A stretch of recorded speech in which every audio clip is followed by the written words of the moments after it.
கழிவு நீக்கம் இப்ப இருந்து ஆரம்பிக்குது.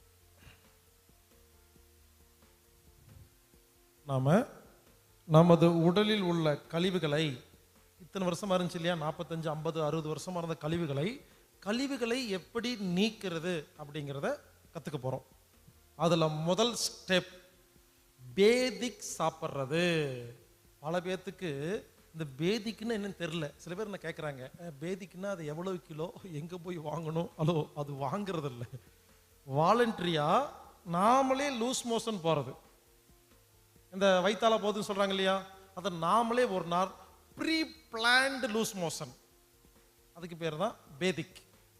எப்படி பண்ணணும் அப்படின்னு கேட்டால், நான் சொல்கிற தயவு செய்து அலோபதி எதுவும் மருந்து சாப்பிடாதீங்க. தேவைப்பட்டால் ஹோமியோபதி, சித்தா இதெல்லாம் சாப்பிட்டுக்கலாம். இருந்தாலும் நாட்டு மருந்து நான் சொல்கிறது ரொம்ப ரொம்ப சிம்பிளாக இருக்கும். நான் சொல்கிறத நோட் பண்ணிக்கங்க. கடுக்காய் பொடி,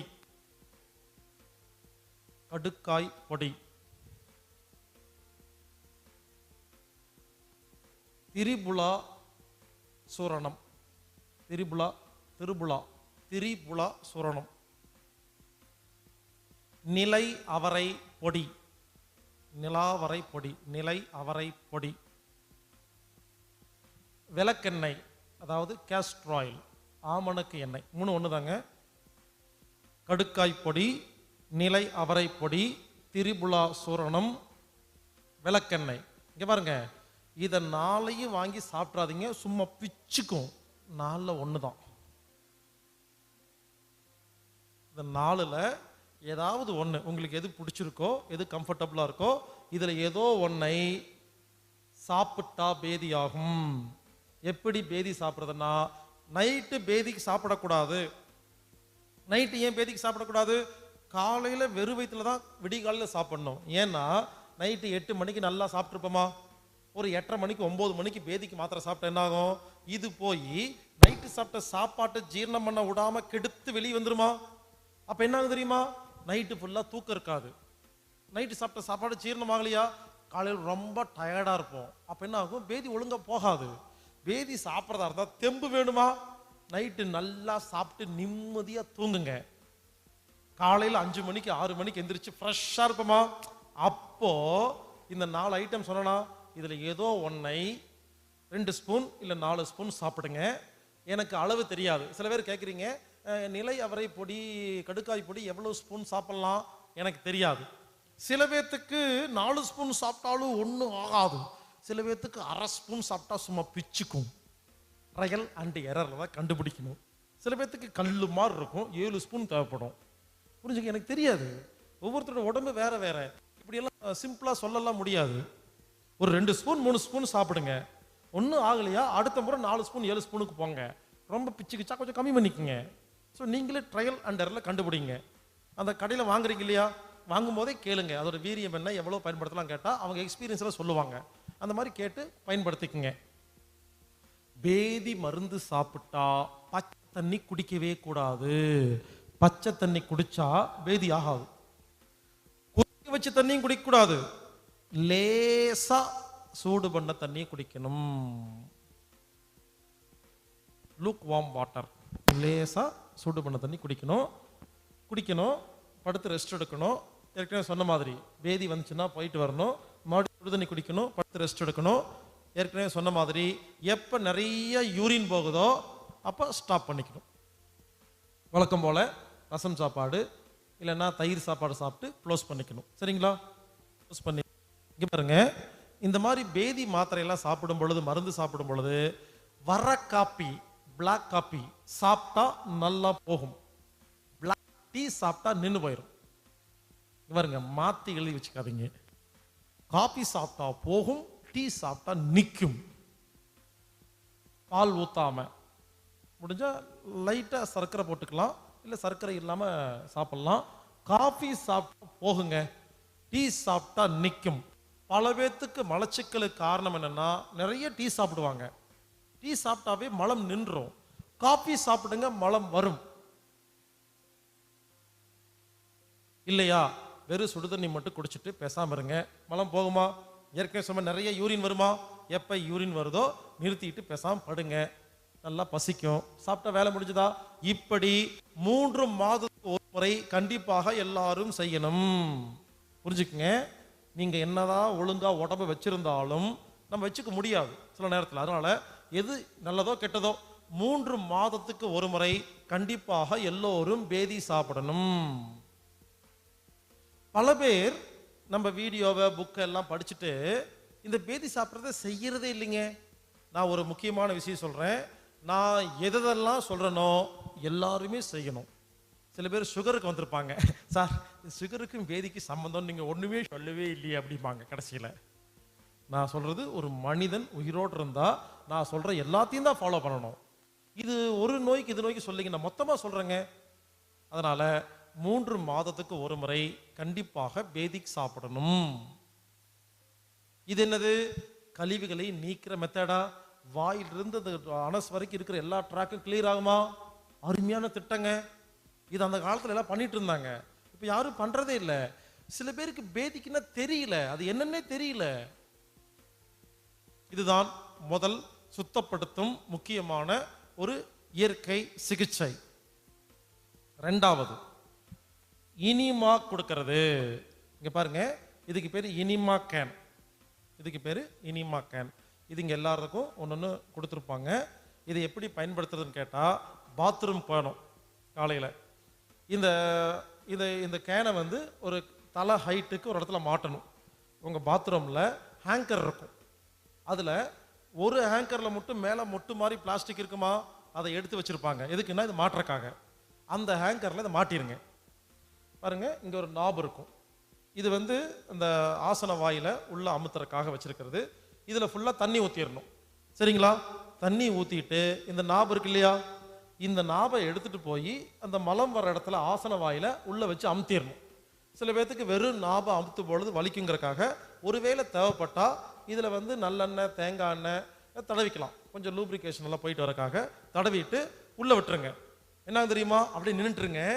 இந்த தண்ணி கொஞ்சம் கொஞ்சமா இறங்கிட்டே வரும். இங்கிருந்து தண்ணி இறங்குறது தெரியும், உள்ள குழு குழு குழு குழுன்னு ஏறும். மொத்த தண்ணி தீந்து போயிடும். தண்ணி ஃபுல்லா உள்ள போயிருமா?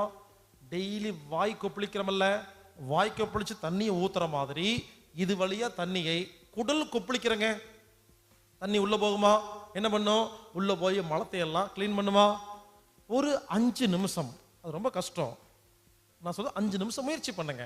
5 நிமிஷம் இந்த நாபை எடுக்காதீங்க, அது உள்ளே இருக்கட்டும். சில பேருக்கு எடுத்தா தண்ணி வெளியே வந்துடும், எடுக்க வேண்டாம், உள்ளேயே இருக்கட்டும்.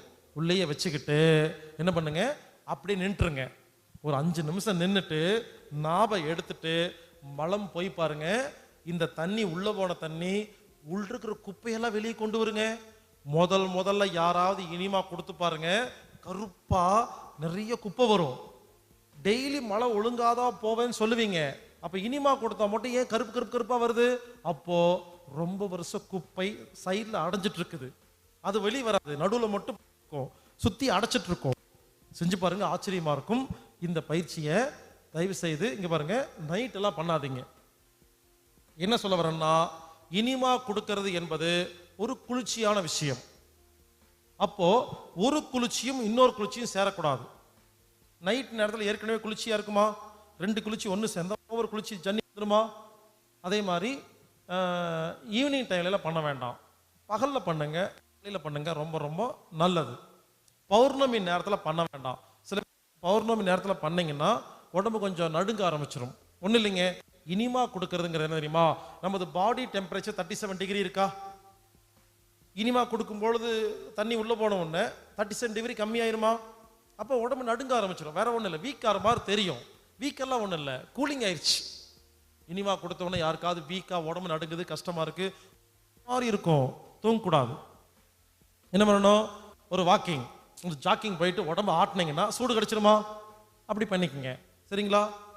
இனிமா கொடுக்கும் பொழுது மறுபடியும் சொல்றேன், இங்க பாருங்க, சில பேர் இனிமா கொடுத்து நிறைய நோய் வந்திருக்கு. காரணம் என்னன்னா, இவங்க உடம்புல உழைப்பே இருக்காது, சூடே இருக்காது. டெய்லி இனிமா கொடுத்து அது இன்னும் கூலிங் கம்மி பண்ணி விட்டு ஜன்னி வந்துடும், உடம்பு நடுங்கும், எனர்ஜி எல்லாம் போயிடும். இனிமா கொடுத்தா சூடு கம்மியாகும்னு புரிஞ்சுக்கிட்டு கொஞ்சம் வாக்கிங் போயிட்டு சரி பண்ணிட்டீங்கன்னா மேட்ச் ஆயிரும். இங்க பாருங்க, இந்த இனிமா கொடுக்கும் பொழுது முதல்ல காலையில் எந்திரிச்சு உடனே இனிமா கொடுக்கக்கூடாது. முதல்ல இயற்கையாவே மலம் வரும் இல்லையா? சாதாரணமா போயிட்டு வாங்க ஃபர்ஸ்ட் டைம். செகண்ட் டைம் கொடுங்க. ஒருவேளை முதல் முறை போய் வரலன்னா ரெண்டாவது முறை கொடுத்துக்கலாம். இன்னொன்று, இது சில பேர் சொல்றாங்க, இது வாழ்நாள் முழுவதும் டெய்லி பயன்படுத்துங்கன்னு. நான் அதை ரெக்கமெண்ட் பண்றது இல்லைங்க. ஏன்னு கேட்டா, சாப்பிட்டா வரணும், அதுக்கு டப்பா. இது ட்ரீட்மெண்ட், இது வாழ்க்கை ஃபுல்லா பண்ணக்கூடாது. ரொம்ப வருஷமா குப்பை இருக்கா? முதல்ல டெய்லி ஒரு நாள் பண்ணுங்க. முதல் மாசம் 30 நாள், சரிங்களா?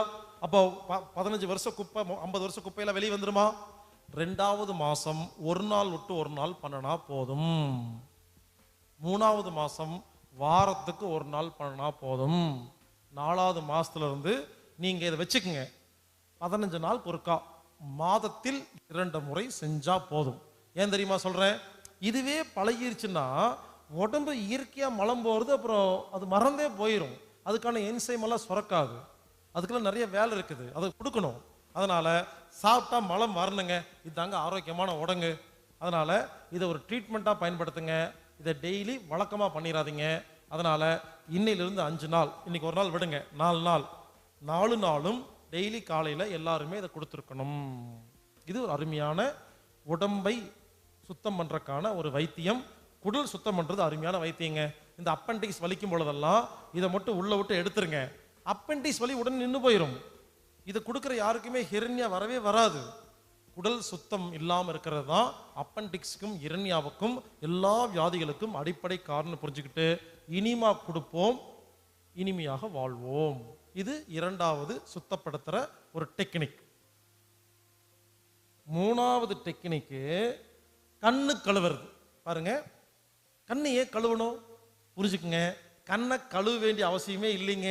கண்ணு எப்பவுமே கழுவிட்டு தான் இருக்கும். ஒரு தூசு கண்ணில் பட்டணும், தண்ணி வருதா? கண்ணு மட்டும் பாருங்க, எப்பவுமே லேசா ஈரமா இருக்குதா? கண்ணு எப்பவுமே கழுவிட்டே இருக்குங்க. கழுவன கண்ணை ஏன் தெரியுமா கழுவணும் புரிஞ்சுக்குங்க. இதுல கண்ணெல்லாம் கழுவுறது இல்லை. தண்ணியை கண்ணுல வச்சோம்னா தண்ணியில பிராணன் இருக்கா, உயிர் இருக்கா? கண்ணு தண்ணியில் உள்ள பிராணனை உறிஞ்சு கண்ணும் சுத்தமாகும், கல்லீரலையும் சுத்தம் பண்ணும். கண்ணின் வழியாக பிராணனை அனுப்பிச்சா கண்ணு, கல்லீரல், பித்தப்பை, உடம்பில் ஆகாய சக்தி அதிகமாகும். புரிஞ்சுக்கங்க, கண்ணு கழுவுறது இல்ல, கண்ணு வழியா பிராணனை சப்ளை பண்றது. இந்த மாதிரி டப்பா உங்க எல்லாத்தையும் கொடுத்துருப்பாங்க, சரிங்களா? இந்த டப்பாவை காலையில சாதாரண தண்ணியை நிறைச்சு கண்ணு கிட்ட உள்ள வச்சு கண்ணை முழிச்சு முழிச்சு முழிச்சு முழிச்சு பார்க்கணும். முழிச்சு ஒரு 30 முறை பார்க்கணும். அப்ப என்ன ஆகும்? கண்ணு சுத்தமாகுமா? கண்ணு வழியா சக்தி போகுமா? அப்ப லிவர் சுத்தமாகுமா? கல்லீரல் சுத்தமாகுமா? லிவர் தான் உடம்புல இருக்கிற எல்லா குப்பைகளையும் வெளியே தூக்கி வீசுற முக்கியமான கிளீரிங் பண்ற ஒரு மிகப்பெரிய உறுப்பு. அப்போ லிவர் சுத்தமானா உடம்பு சுத்தமான மாதிரி. அதனால கண்ணை சுத்தம் பண்ணா லிவர் சுத்தமாகும், லிவர் சுத்தமானா உடம்பே சுத்தமாகும் அப்படின்னு புரிஞ்சுக்கிட்டு இனிமேல் இந்த கண் கழுவும் குவளை மூலமாக டெய்லி காலையிலையும் நைட்டும் ஒரு முறை கண்ணை கழுவுங்க. ஆரம்பத்தில் வாங்கிட்டு போயிருப்பீங்க, வீட்டில் ஆசையாக வச்சிருப்பீங்க, 10 நாளுக்கு அப்புறம் காணாமல் போயிடும். பரவாயில்ல, இந்த டப்பா இல்லைன்னா பரவாயில்ல. காலைல குளிக்கும் போது பக்கெட்ல தண்ணி இருக்குமா? ஃபுல் பக்கெட் தண்ணி வச்சு தலையை உள்ள விட்டுருங்க. 2 கண்ணை முழிச்சு பாருங்க. இதுல கூட கொஞ்சம் பிராணம் தான் கிடைக்கும். பக்கெட்ல தலையை விட்டோம்னா பக்கெட் பிராணனே கிடைக்கும். எவ்வளவு தண்ணிக்குள்ள கண்ணை விடுறீங்களோ அவ்வளவு சக்தி கிடைக்கும். ரொம்ப சிம்பிளா இருக்கும். இதை செஞ்சு பாருங்க. இது கழிவுகளை நீக்கிறதுக்கான ஒரு சிகிச்சை. இதை டெய்லியும் பண்ணலாம். ஒரு நாள் மறந்தா பரவாயில்ல, ஒரு நாளைக்கு 5 முறையும் பண்ணலாம். ஃபேஸ் வாஷ் பண்றதுக்கு அடிக்கடி பாத்ரூம் போறோம் இல்லையா, அப்போ கண்ணில் தண்ணி வச்சுக்கலாம், இப்படி கையில் எடுத்து கூட வச்சுக்கலாம். ஆக மொத்தம் ஒரு நாளைக்கு 5 முறை கண்ணை பச்சை தண்ணிகளை கழுவுங்க. அது உடம்பில் உள்ள குப்பைகளை வெளியேற்றறக்கான அதுவும் ஒரு சிகிச்சை. பேதி சாப்பிட்றது, இனிமா கொடுக்கறது, கண்ணு கழுவுறது, 3 பார்த்தோமா. 4வது இப்ப பார்க்க போறது மூக்கு கழுவுறது. அதுக்கு ஒரு டப்பா இருக்குது, கழுவும் குவளை. இதுதான் மூக்கு கழுவுற ஒரு டப்பா, மூக்கு குவளை. இது பாருங்க, இங்க பெருசா ஓட்டையா இருக்கும், இங்க சின்ன ஓட்டை இருக்கும். இது எப்படி பண்ணணும்னா, நாளைக்கு காலையில சமையல் ரூமுக்கு முன்னால ஒரு குண்டா வச்சிருப்பாங்க, அண்டா வச்சிருப்பாங்க. அதில் ஒரு தண்ணி இருக்கும். ஒன்றும் இல்லைங்க, சாதாரண தண்ணியை கல்லுப்பு ஒரு 10 போட்டு லேசாக சூடு பண்ணி வச்சுருப்பாங்க. அந்த தண்ணியை இதில் ஃபில் பண்ணிக்கணும். ஃபில் பண்ணிவிட்டு இங்கே பாருங்கள், இந்த குட்டி ஓட்டை இருக்கு இல்லையா, இந்த குட்டி ஓட்டையை கொண்டு போய் மூக்கு நாசியில் வச்சு இந்த மொத்த தண்ணியும் வலது நாசி வழியாக விட்டு இடது நாசி வழியாக வெளியே விடணும். அப்புறம் இடது நாசி வழியை விட்டு வலது நாசி வழியாக எடுக்கணும். இங்கே இருக்கிற எல்லாருமே செய்யணும். இதுக்கு பேர் தான் மூக்கு கழுவும் ஒரு முறை. உடனே பல பேர் யோசிப்பீங்க, என்னங்க மேஜிக்கெல்லாம் பண்ண சொல்கிறீங்க அப்படின்னு. ரொம்ப சிம்பிளாக இருக்கும். அதை எப்படி செய்யறதுன்னு சொல்லி கொடுக்குறேங்க. எல்லாரும் செய்யலாம், ஜாலியாக இருக்குன்னு வச்சுக்கங்களேன். அதை எப்படி செய்யறதுன்னு சொல்ல போகிறேன். அதை எப்படி செய்யணும்னா, பாருங்க, கால் அகலமாக வச்சுக்கணும். இப்படி இந்த நாசி வழியா தண்ணி போய் எப்படி வரும், இப்படி இருந்தால் வராது இல்லைங்களா.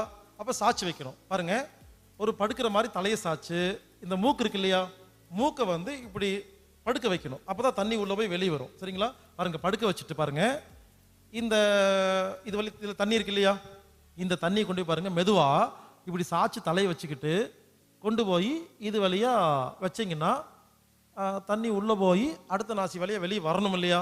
ஆனால் வராது. ஏன் வராதுன்னா, மூக்கு வழியா காத்து வர்றோமா, அப்போ காத்து போயிட்டு இருக்கு இல்லையா, அது என்ன பண்ணும், மூக்கு வழியா காத்து போகும்போது இப்படி வச்சா வராது, சிக்கிக்கும், விக்கிக்கும், தலைக்கு மண்டைக்குள்ள தண்ணி ஏறிடும். அப்ப என்ன பண்ணோம்னா, மூக்கு வழியா போற காத்தை வாய் வழியா பைபாஸ் பண்ணணும். பாருங்க, அதை செய்யறதுக்கு முன்னால முதல்ல வாய் வழியா மூச்சு விட ஆரம்பிக்கணும். இப்ப மூக்கு காலியா இருக்கா, இப்ப விட்டா வந்துடும். பாருங்க,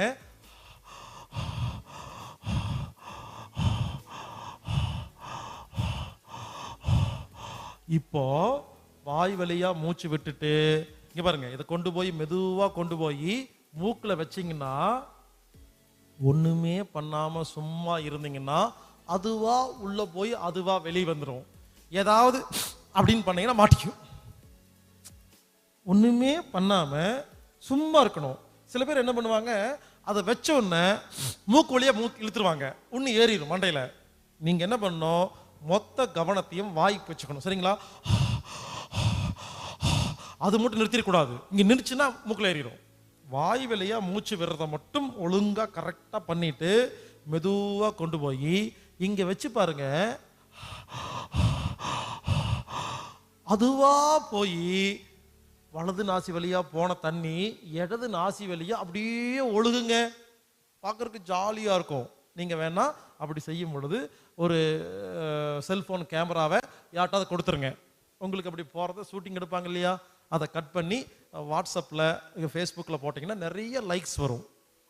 எல்லாம் பார்த்து சந்தோஷமா இருப்பாங்க. அப்படி ஒரு பக்கம் ஃபுல்லாக போய் முடிச்ச உடனே நல்லா குடிஞ்சு மூக்கு சிந்தணும், நல்லா சிந்தணும். சரிங்களா, நல்லா சிந்திட்டு பாருங்க, நல்லா சிந்திட்டு பறிச்சு வச்சு நல்லா தொடச்சிட்டு க்ளீன் பண்ணி மொத்த சளி வெளியே வரணும். சரிங்களா, வந்துட்டு ஒரு 5 நிமிஷம் ரெஸ்ட் எடுத்துட்டு 2 நிமிஷம் ரெஸ்ட் எடுத்துட்டு அடுத்து இந்த பக்கம் விட்டு அந்த பக்கம் எடுக்கணும். இப்படி முடிச்சுட்டு மறுபடியும் நல்லா சிந்திட்டு கர்ச்சீப் வச்சு நல்லா க்ளீன் பண்ணிட்டு, அவ்வளோதாங்க, ரொம்ப சிம்பிள்.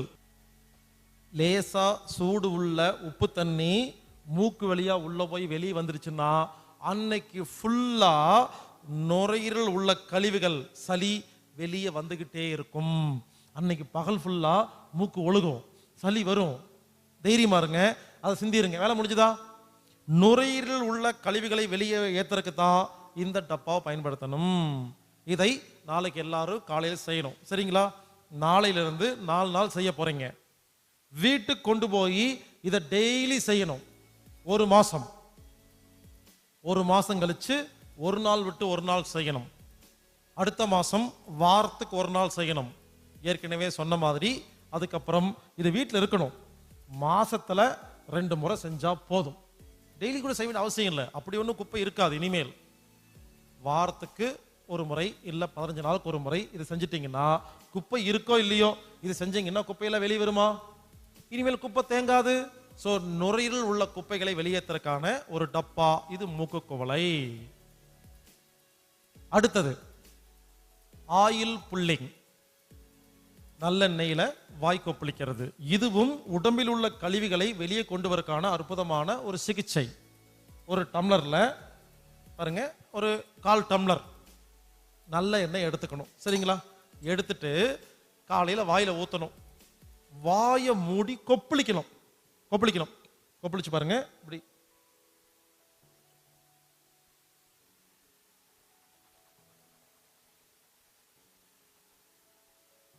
இப்படி 5 நிமிஷம் கொப்பளிச்சு முழுங்கிடக்கூடாது.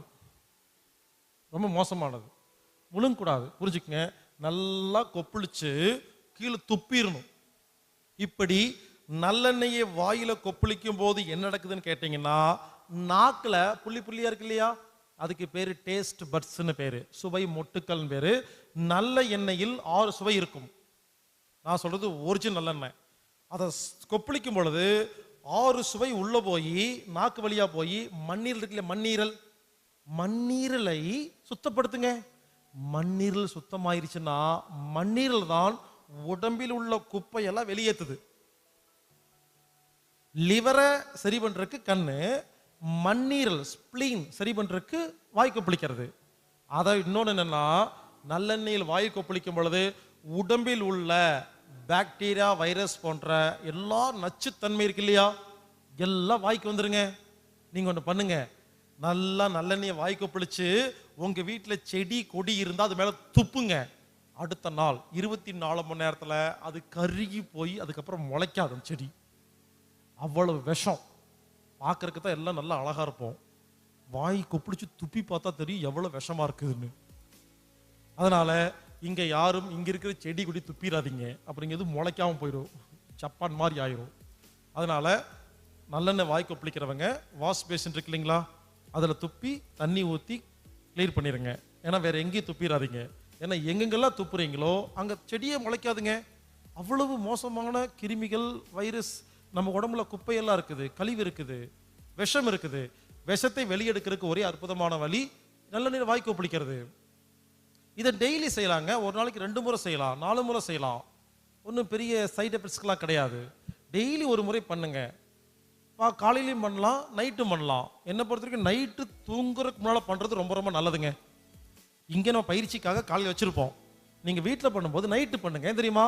நைட்டு வாய் கொப்பளிச்சுட்டு படுத்துட்டீங்கன்னா நைட்டு ஃபுல்லாக வாய் சுத்தமாக இருக்குமா?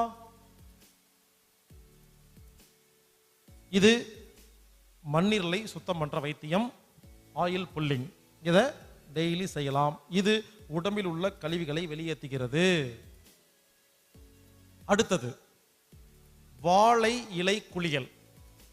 வாழை இலை குளியல்னா என்னன்னா, உடம்புல ட்ரெஸ் எல்லாம் ஃபுல்லாக ரிமூவ் பண்ணிட்டு குறைஞ்சபட்சம் ட்ரெஸ்ஸு போட்டுட்டு நல்லா வெயில் அடிக்கும் பொழுது ஒரு தரையில் போய் வாழை இலை இருக்கு இல்லைங்களா, வாழை இலையை நிறைய விரித்து அது மேலே படுத்துக்கணும். உங்கள் மேலே வாழை இலையெல்லாம் போட்டு நூல் போட்டு கட்டிடுவாங்க. என்னாகும் தெரியுமா? சூரிய வெளிச்சத்தின் மூலமாக கிடைக்கும் அந்த ஒளி இருக்கு இல்லைங்களா, அது வாழை இலையில பட்டு, வாழை இலையில ஸ்டார்ச் இருக்கும், பச்சையம். அதை பட்டு சூரிய வெளிச்சமும் வாழை இலையில் இருக்கிற பச்சையும் ஒன்று சேர்ந்து நம்ம உடம்புக்குள்ள பூந்துச்சுன்னா உடம்பு என்ன பண்ணும்? இருக்கிற குப்பையெல்லாம் வேர்வை வழியாக வெளியேற்றும். வாழை இலை குளிக்கிறதுக்கு முன்னால குறைஞ்சது 1.5 லிட்டர் 2 லிட்டர் தண்ணி குடிச்சிட்டு போகணும். ஏன் தெரியுமா? உள்ள போய் படுத்துனா தண்ணி வந்துகிட்டே இருக்கும். தண்ணி இல்லாமல் படுத்தீங்கன்னா ஒருவேளை மயக்க வரக்கு வாய்ப்பு இருக்கும். அதனால நிறைய தண்ணி குடிச்சு, நல்லா தண்ணி குடிங்க. ஆஸ்தீர நிறைய தண்ணி குடிச்சிட்டு போய் படுங்க. ஒவ்வொரு வேர்வை சுரப்பி வழியா அவ்வளவு வேர்வை வருங்க. குப்பை அது கூட வெளியே வந்துடும். உடம்பில் உள்ள குப்பைகளை வெளியேற்றினோம்னா வாழை இலை குளியல் ரொம்ப ரொம்ப ரொம்ப ரொம்ப ரொம்ப நல்லது. இதுல ரூல்ஸ் என்னன்னா, வெயில் இருக்கும் பொழுது மட்டும்தான் செய்யணும். சூரிய வெளிச்சம் இல்லாதப்ப செய்யாதீங்க. ஏன் தெரியுங்களா? சூரிய வெளிச்சம் இல்லாதப்ப செய்யும் பொழுது உடம்பு வீக் ஆயிரும். நல்லா வெயில் இருக்கணும். சாயந்தரம் எல்லாம் பண்ண வேண்டாம். இந்த காலையில ஒரு 9லேருந்து ஒரு 12க்குள்ள பண்றது ரொம்ப ரொம்ப நல்லது. ஏன்னா அளவா வெயில் இருக்கும். நைட் 12 மணி, மதியானம் 12 மணிக்கு மேல ரொம்ப அதிகமா போயிடும். அதிகமா இருந்தாலும் பயமா இருக்கும். 5 நிமிஷத்துல உடம்பு நடுங்க ஆரம்பிச்சிடும். ஸோ ஒரு 9லேருந்து 10 காலையில ஒரு 11 மணி அந்த ரேஞ்சில் இருக்கிற வெயில் ரொம்ப ரொம்ப நல்லது. ரொம்ப சிம்பிளா இருக்குங்க. அந்த வாழை இலை குளியல் முடிச்ச உடனே குளிச்சிடாதீங்க. ஒரு அரை மணி நேரம் நிழலால் இருக்கிற இடத்துல நில்லுங்க. நிழல்ல நின்று பாடி நார்மலுக்கு வந்ததுக்கு அப்புறமா போய் குளிச்சுட்டு வந்துருங்க. ஆச்சரியமா இருக்கும். உடம்பில் உள்ள எல்லா குப்பையும் வெளியே வரும். இங்க செஞ்சு பழகிட்டீங்கன்னா நீங்க வீட்டிலேயே பண்ணிக்கலாம். இப்பெல்லாம் வாழை இலை குளியலுக்கு ஒரு குளியலுக்கு சென்னை, பெங்களூர்ல எல்லாம் 3000 5000 வாங்குறாங்க. புரிஞ்சுக்குங்க. அது ஒரு சிம்பிள் சாதாரண மேட்ரு. உங்க வீட்லயே மேலே மொட்டை மாடியில் சேரீ எல்லாம் கட்டிட்டு மறைப்பை ஏற்படுத்திட்டு வீட்டிலே பண்ணலாம். அதுக்கு மிஞ்சி மிஞ்சி போனால் 100 ரூபாய்க்கு வாழை இலை வாங்கினா போதும். ரொம்ப சிம்பிளாக இருக்கும். வாழை இலை குளியல் ரொம்ப ரொம்ப நல்லது. இதை மாதம் ஒரு முறை நீங்கள் வீட்டிலேயே செஞ்சுக்கலாம். இல்லைன்னா பக்கத்தில் இருக்கிற எங்காவது வாழை இலை குளியல் குடிக்கிற சென்டருக்கு நீங்கள் போயிட்டு வரலாம். ரொம்ப நல்லா இருக்கும். இது கழிவுகளை வெளியேற்றுறதுக்கான ஒரு அற்புதமான சிஸ்டம். அடுத்தது மண் குளியல். மண் குளியல்னா என்னன்னா, இந்த கரையான் புத்து மண் இருக்கு இல்லையா, பாம்பு புத்து இல்லை, கரையான் புத்து தான். பாம்பு போய் திருடிடுது கரையான் வீட்டை. கரையான் கஷ்டப்பட்டு கட்டி வச்சிருக்கோம். இந்த கரையான் என்ன பண்ணுமாமா, மண்ணுக்குள்ள போய் எங்கெங்கேயோ இருக்கிற நல்ல மண்ணை எல்லாம் பொறுக்கிட்டு ஒரு கூடு கட்டுதுங்க. அந்த கரையான் புத்து மண்ணு ரொம்ப ரொம்ப சிறப்பான மருத்துவ குணம் உள்ளது. அந்த மண்ணை எடுத்துட்டு வீட்டில் ஒரு சட்டியில் போட்டு தண்ணி ஊற்றி குழச்சி கூழ் மாதிரி செஞ்சு, பேஸ்ட் மாதிரி செஞ்சு, உடம்புல ட்ரெஸ் எல்லாம் கழட்டிட்டு மொத்த உடம்புலையும் ஒரு இன்ச்சுக்கு மொத்த உடம்புலையும் அந்த மண்ணை பூசிட்டு வெயில்ல ஒரு அரை மணி நேரம் நின்னோம்னா மண் இறுகுமா? இவருங்க சாதாரண விஷயம் இல்லை. மண் இறுக இறுக நம்ம கஷ்டமா இருக்குங்க. இது ரொம்ப நேரம் பண்ண முடியாது. ஏன் தெரியுமா? உடம்பு இறுக இறுக வலி தாங்க முடியாது.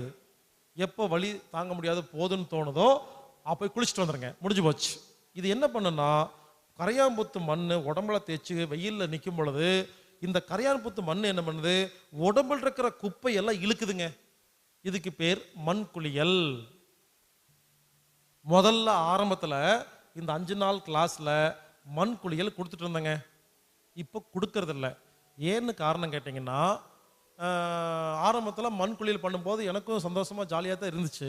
ஆனால் ஒவ்வொரு முறையும் இந்த மண் குளியலுக்காக போய் அந்த பாம்பு புத்தை வெட்டுறாங்க இல்லைங்களா, அப்போ என்ன ஆகுதுன்னு பார்த்தா ஒரு லட்சக்கணக்கான கரையான் வாழுது அதை கூட்டில். நம்ம உடைக்கிறோம் இல்லைங்களா, உடைக்கும் போது செத்து போகுது. அதை எடுத்துகிட்டு தண்ணியில் போடுறோம். ஸோ நம்ம ஒழுங்காக இல்லைங்கிறக்காக நாம ஏன் ஒரு 100 பேர்த்த குளிப்பாட்டுறக்காக ஒரு 10,000 1,00,000 கரையானை கொல்லணும் அப்படின்னு ஒரு எண்ணம் வந்தனால விட்டுட்டேங்க. ஏன்னா கண்ணு முன்னால் எடுத்துகிட்டு அது கரையான் இருக்குது. அதில் அது என்ன பண்ணுறது, தண்ணியில் போட்டு சாகடிக்கிறோம். கஷ்டப்பட்டு சாகடிச்சு ஏன் அது பண்ணணும் அப்படின்னு விட்டுட்டேன். உங்களுக்கு வேணும்னா நீங்கள் நாட்டு மருந்து கடையில் பக்கத்தில் எங்காவது போனீங்கன்னா கரையான் அந்த மண் தருவாங்க. 1 கிலோ 2 கிலோ வாங்கிட்டு போய் நீங்கள் வீட்டிலேயே பண்ணிக்கோங்க. ரொம்ப நல்லாயிருக்கும். இல்லை கரையான் புத்தில் தான் பண்ணணும்னு அவசியம் இல்லை.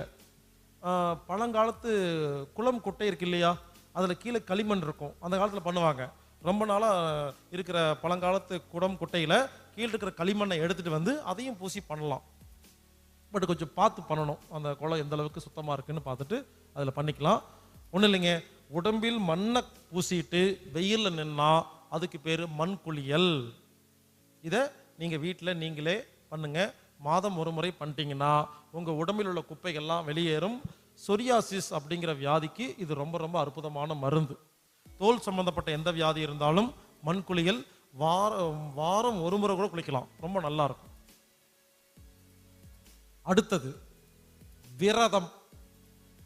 இதுவும் சுத்தம் பண்றதுக்கான வைத்தியங்க. டெய்லி சாப்பிட்றோம், தண்ணி குடிக்கிறோம், இது ஒன்று பண்ணிட்டே இருக்கிறோமா, சும்மா இருக்கணும். விரதம்ங்கிறது ஒன்றும் இல்லைங்க, நிறைய டைப் இருக்குதுங்க.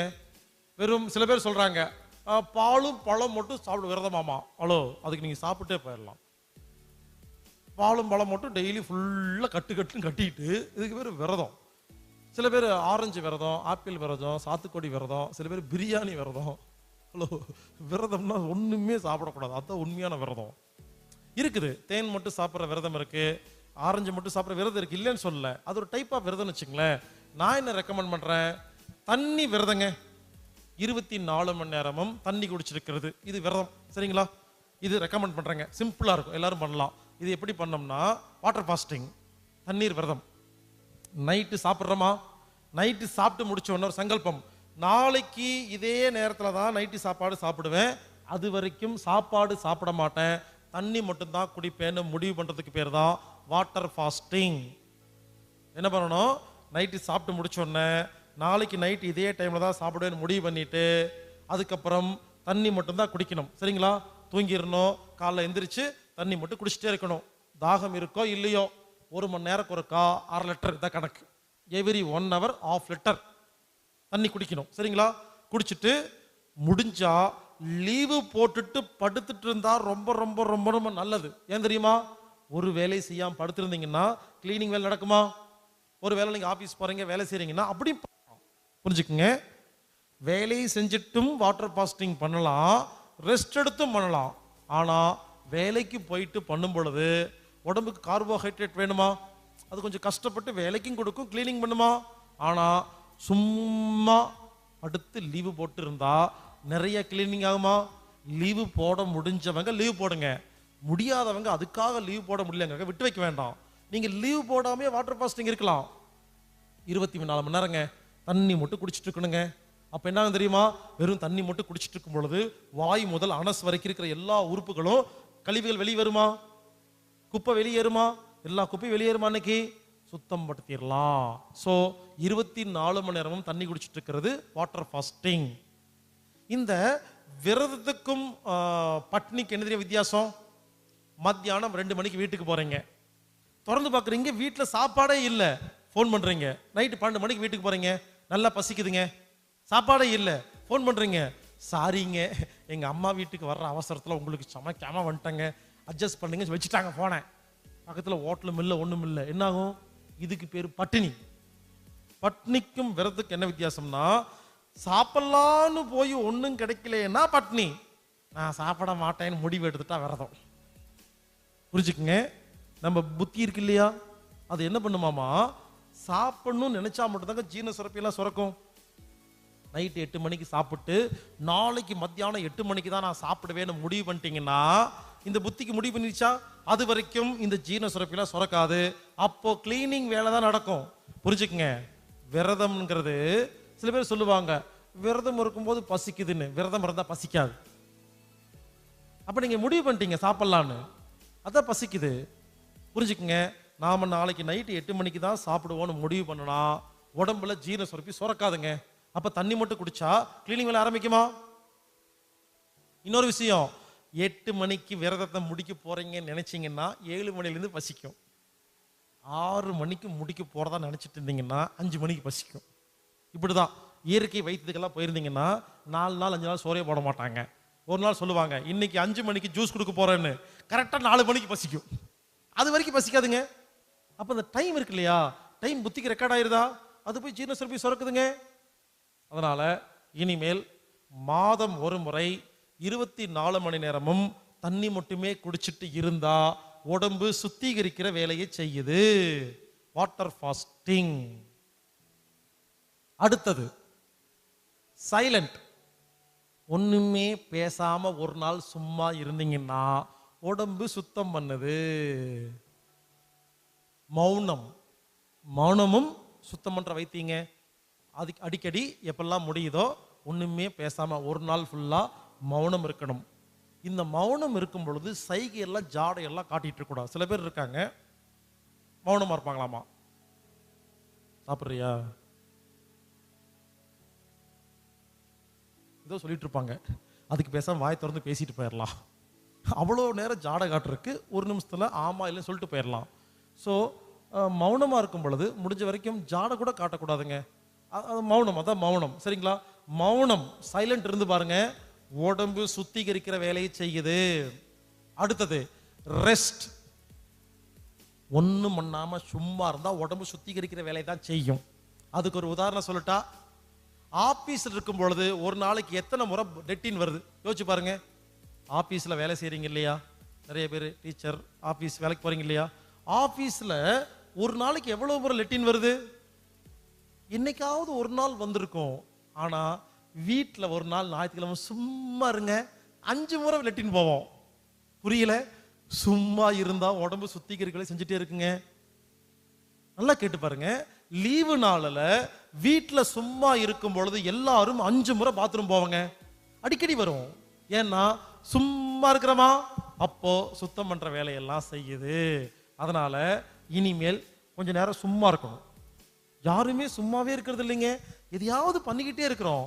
ஒரு நாள் சும்மா இருந்தீங்கன்னா உடம்பு சுத்திகரிக்கிற வேலை செய்யும். ஆக மொத்தம் இது வரைக்கும் சொன்னதெல்லாம் ஞாபகப்படுத்திக்கங்க.